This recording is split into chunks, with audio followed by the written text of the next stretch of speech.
Hello friends, आप देख रहे हैं आपका चैनल शेयर बाजार विद आयुष। और दोस्तों, बात इस वीडियो में हम करने वाले हैं वेदांता के बारे में। और वेदांता किसके बारे में?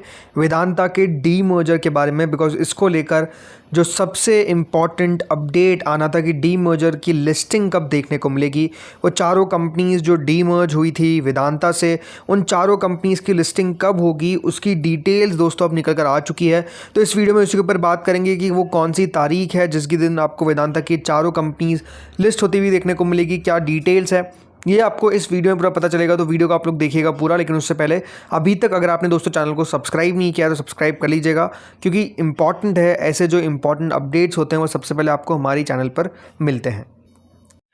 तो चलिए वीडियो को शुरू करते हैं। तो दोस्तों, वेदांता जब से डी मर्जर हुआ है कंपनी का, और जब से वो डी मर्जर को लेकर प्रोसेस शुरू हुई है, यही अपने आप में देखिए वेट हो रहा था इन्वेस्टर्स के बीच में कि कब जाकर वो चारों कंपनीज हमको लिस्ट होती हुई देखने को मिलेगी, कब जाकर ये पता चलेगा कि हमको बेसिकली कितना फ़ायदा हुआ है या फिर नुकसान हुआ है। बिकॉज डी मर्जर में ये पता चलता है कि दोस्तों कंपनी की वैल्यू अनब्लॉक हुई है या फिर मार्केट जो है वो कम वैल्यू प्रोवाइड कर रहा है। तो वो जब डी मर्ज होती है कंपनीज, तब आप कह सकते हैं आपको जो पता चलता है। तो अब दोस्तों इसकी डिटेल्स जो है वो हमारे सामने आ चुकी है, और डिटेल्स क्या है वो आप देख लीजिए।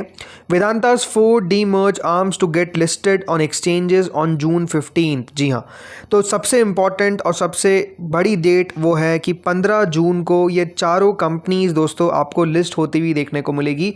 दोनों एक्सचेंजेस पे लिस्ट होती हुई देखने को मिलेगी, whether it's BSE whether it's NSE, दोनों पे याद रखिएगा जो लिस्टिंग है वो आपको देखने को मिलेगी। कौन कौन सी वो 4 एंटिटीज़ है तो इसमें याद रखिएगा, पहली है वेदांता ऑयल एंड गैस, दूसरी है वेदांता पावर लिमिटेड, तीसरी है वेदांता एल्यूमिनियम मेटल, और चौथी है वेदांता आयरन एंड स्टील। ये चारों कंपनीज दोस्तों आपको लिस्ट होती हुई नजर आएगी। अब इस बात को इंपॉर्टेंट ध्यान रखिएगा कि ये जो चारों कंपनीज है, ये जो सब स्क्रिप्ट्स है, ये बेसिकली दोस्तों आपको T2T सेगमेंट में लिस्ट होती हुई देखने को मिलेगी। ये ट्रेड टू ट्रेड सेगमेंट के अंदर इनकी लिस्टिंग आपको देखने को मिलेगी। और शुरुआत के 10 दिनों तक याद रखिएगा ये आपको T2T ट्रेड करते हुए देखने को मिलेंगे। तो उसमें सर्किट फिल्टर भी रहता है। लेकिन 10 दिन के बाद वो जो T2T सेगमेंट होता है उससे दोस्तों ये कंपनी बाहर निकल जाती है, और फिर जो नॉर्मल ट्रेडिंग है वो शुरू हो जाती है। सर्किट फिल्टर्स जो होते हैं वो रिवाइज हो जाते हैं, लेकिन T2T सेगमेंट में ये होता है। अब सबसे इंपॉर्टेंट बात क्या है कि दोस्तों ये जो चारों कंपनीज़ है इसका एक्सपेक्टेशंस क्या है। पहले तो ये बात ध्यान रखिएगा, अगर आपने वेदांता के डी मर्जर के अंदर पार्टिसिपेट किया है तो आपको हर एक कंपनी का एक एक शेयर मिलता हुआ नज़र आएगा। मान लेते हैं कि जिस दिन डी मर्जर हुआ तो उस दिन आपके पास 50 शेयर थे वेदांता के, तो आपको याद रखिएगा चारों एंटिटीज़ के 50-50 शेयर मिलेंगे। ऐसा नहीं है कि दोस्तों आपको एक एंटिटी का 50 शेयर मिल रहा है और बाकी के नहीं मिलेंगे। चारों के 50-50 शेयर मिलेंगे, और टोटल आपके पास जो कंपनी हो जाएगी वो एक नहीं बल्कि अब 5 हो जाएगी वेदांता को मिलाकर। ठीक है, अब यहाँ पर दोस्तों एक्सपेक्टेशन क्या है कि यहाँ पर आपको लिस्टिंग किस तरीके की देखने को मिल सकती है। पहले तो एक बात ध्यान रखिए, कॉस्ट ऑफ एक्विजिशन हमने ऑलरेडी डिस्कस कर दिया था पहले, लेकिन आपको बता देता हूँ कि देखिए जो वेदांता की पेरेंट कंपनी जो रेसिडुअल है वो 52.34% ऑलमोस्ट उसकी कॉस्ट ऑफ एक्विजिशन निकल कर आती है। ऑयल एंड गैस की है 21.49%। जो वेदांता ऑयल एंड गैस है, पहले याद रखिएगा इसको माल्को एनर्जी के नाम से जाना जाता था। वेदांता पावर, जिसको पहले साबो पावर के नाम से जाना जाता था, इसकी कॉस्ट ऑफ एक्विजिशन है लगभग 12.23%। एल्यूमिनियम की है लगभग 7.15%, और आयरन और स्टील की है 6.79%। तो ये बात ध्यान रखिएगा, इनका कॉस्ट ऑफ एक्विजिशन ये मतलब जब भी आप याद रखिएगा बेचेंगे तो आपका टैक्स किस हिसाब से बनेगा वो कॉस्ट ऑफ एक्विजिशन याद रखिएगा तय करता है। इसका कोई लेना देना नहीं कि कितना कंपनी का प्राइस होने वाला है। कॉस्ट ऑफ एक्विजिशन का सिंपल मतलब है कि अगर आपको कैपिटल गेन्स टैक्स पे करना है तो आपको पता होना चाहिए कि आपकी कॉस्ट ऑफ एक्विजिशन क्या है, आपने कितने में शेयर को खरीदा है। तो वो एक्विजिशन की जो वैल्यू है वो बेसिकली प्रोवाइड की गई है। अब बात करते हैं दोस्तों एक्सपेक्टेड लिस्टिंग प्राइस की, मतलब ये चारों कंपनीज़ की लिस्टिंग का एस्टिमेट मार्केट का लगा चल रहा है। तो देखिए यहाँ पर जो प्री डी मर्जर वेदांता के शेयर ट्रेड कर रहे थे वो 720 से 760 के आसपास ट्रेड कर रहे थे, और पोस्ट डी मर्जर हुआ क्या, जो वेदांता का शेयर था वो 290 से 315 के लेवल पर आपको आता हुआ देखने को मिल गया। अब एक्सपेक्टेशन क्या है कि दोस्तों जो वेदांता ऑयल एंड गैस है ये सबसे ज़्यादा हाईएस्ट लिस्टिंग प्राइस आपको इसकी देखने को मिल सकती है, क्योंकि इसका जो एक्विजिशन है वो 21.49% है। तो इम्प्लाइड मैथमेटिकल वैल्यू 150 से 165 के आसपास आती है। देन वेदांता पावर की दोस्तों जो लिस्टिंग है वो आपको 29 to 60 के बीच में देखने को मिल सकती है, जिसमें यहाँ पर अगर आप देखेंगे नुवामा, MK, कोटक, इन सब की एक्सपेक्टेशन यही है कि दोस्तों ये इस प्रकार से आपको लिस्ट होता हुआ देखने को मिलेगा।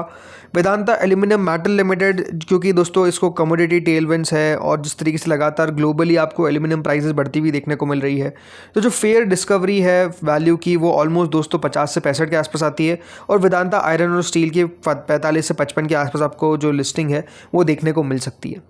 एक बात ध्यान रखना है आपको कि जब तक टोटल आपका 800 से ऊपर ना निकले तब तक फ़ायदा नहीं है। मतलब इन सब की वैल्यू को मिलाकर कम से कम आपका 800 रुपीज़ के ऊपर जो वैल्यू है वो अगर निकल जाती है देन आप कह सकते हैं कि यहाँ प्रॉफिट में है।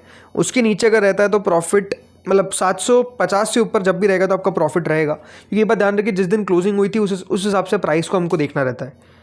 अभी जो दोस्तों मैंने आपको बताया वो देखिए कॉस्ट ऑफ एक्विजिशन था। अब लेकिन अगर और भी मैं बात करता हूँ कि ब्रोकरेजेस का एक्सपेक्टेशन क्या है, राइट, तो ब्रोकरेजेस का जैसे वेदांता एल्यूमिनियम है। अब ये एक्सपेक्टेशन है कि देखिए वेदांता एल्यूमिनियम जो है वो सबसे बड़ी कंपनी आपको बनती हुई देखने को मिलनी चाहिए वेदांता के अंदर।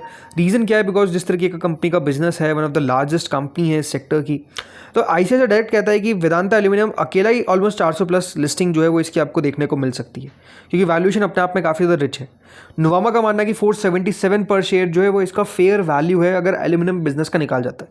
और अभी आपको जो बताया मैंने एक्विजिशन कॉस्ट बेंचमार्क के हिसाब से, तो जो बेसिक मैथमेटिकल स्प्लिट निकल कर आती है बुक कॉस्ट के हिसाब से वो 55 रुपये के आसपास है। बट अगेन जैसे मैंने कहा जो एक्सपेक्टेशन है वो ये है। देन दोस्तों इसके बाद वेदांता ऑयल एंड गैस की अगर बात करते हैं, जो माल्को एनर्जी के नाम से जाता है, उसका नोवामा का एक्सपेक्टेशन है कि 47 के आसपास इसकी जो फेयर वैल्यू है वो आपको बनती हुई देखने को मिल सकती है। और अगर हम कॉस्ट ऑफ एक्विजिशन निकालते हैं तो वो 166.25 के आसपास है। तो वो अपने आप में देखिए थोड़ा सा मैथमेटिकल ज़्यादा हो जाता है, बट ये एक्सपेक्टेशन है।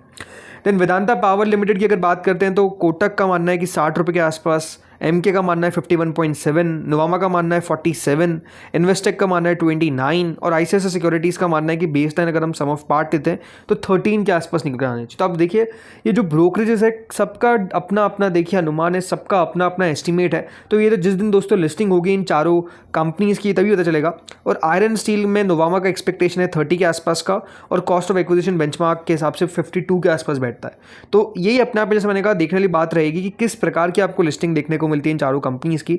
जो ब्रोकरेज का एस्टीमेट है वो भी दोस्तों आपको बता दिया ताकि आपको जो सारी जानकारी है वो बेसिकली पता रहे कि हाँ ब्रोकरेजेस क्या अनुमान लगा कर चल रहे हैं। अब ये बात ध्यान रखिए इनकी जो लिस्टिंग है वो आपको नॉर्मल वही 9:45 के आसपास आपको देखने को मिलेगी। देन 10 बजे से नॉर्मल ट्रेडिंग जो है वो शुरू हो जाएगी। लेकिन जैसे मैंने कहा शुरुआत के 10 दिन आपको ये T2T सेगमेंट में ट्रेड करते हुए देखने को मिलेंगे। ट्रेड टू ट्रेड यानी 5% का सर्किट फिल्टर रहता हुआ देखने को मिलेगा।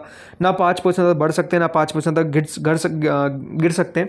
बट आफ्टर लिस्टिंग में बात कर रहा हूँ, ऐसा नहीं कि लिस्टिंग से पहले ही, लिस्टिंग के बाद याद रखिएगा। मतलब मान लेते हैं कि अगर 400 पे वेदांता एल्यूमिनियम लिस्ट हो गया तो उसके बाद वो सिर्फ 5% एक दिन में बढ़ सकता है। 5% का मतलब क्या हो गया कि 20 रुपये ज़्यादा ना बढ़ पाएगा ना 20 रुपये ज़्यादा गिर पाएगा। ये याद रखिएगा सर्किट फिल्टर होता है, ये 10 दिन तक रहेगा। 10 दिन के बाद ऑटोमेटिकली याद रखिएगा जो सर्किट फिल्टर है वो आपको चेंज होता हुआ देखने को मिल जाएगा, वो 20% हो जाएगा। ये T2T से याद रखिएगा आपको नॉर्मल ट्रेड करता हुआ देखने को मिलेगा, तो वो 10 दिन बाद होगा। लेकिन ये T2T रहता है जब रिसेंटली लिस्टेड कंपनी होती है, डीमर्जर के बाद, डीमर्जर एंटिटी की मैं बात कर रहा हूँ।